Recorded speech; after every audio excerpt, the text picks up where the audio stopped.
एवढे लोक बसतात. मी याच्यात येऊन धंदा केलाय दादा.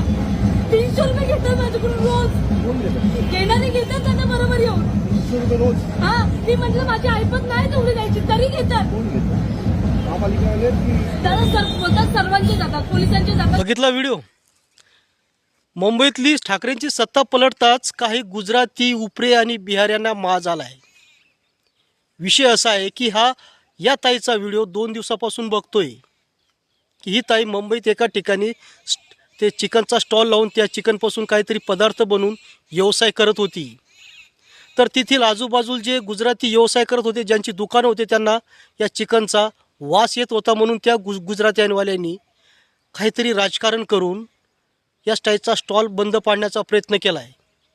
तर ताई तिथेच थांबली नाहीत, तर ताईने एक व्हिडिओ पोस्ट करून राजसाहेब ठाकरे यांची मदत मागितली आणि लगेच ताबडतोब त्या ठिकाणी अविनाश जाधव साहेब पोहोचले आणि त्या ताईची मदत केली. शेवटी मराठी माणसाच्या पाठीमागे मनसेच उभी राहिली. ठाकरे घरानंच उभं राहिलं, भाजप नाही राहिलं. कारण भाजप या बिहारी, उपरे आणि गुजरात्यांच्या दावणीला बांधलेले आहेत. अहो, जुने लोक वेडे नव्हते म्हणायला की महाराष्ट्रात सत्ता कुणाची कुठे असो, पण मुंबईत ठाकरेचीच असायला पाहिजे. ते काय पागल नव्हते. आणि या ताईने जे काम केलं ना, खरंच अभिमानास्पद आहे. या कामामुळं खरंच क्रांती घडू शकते. या ताईने हा जो स्ट्रगल केला ना, तर खरंच कोकणी, मराठी माणूस, कोकणी असो किंवा मराठी, अजून म्हणजे मराठी माणसं ना खरंच जागी व्हायला पाहिजे.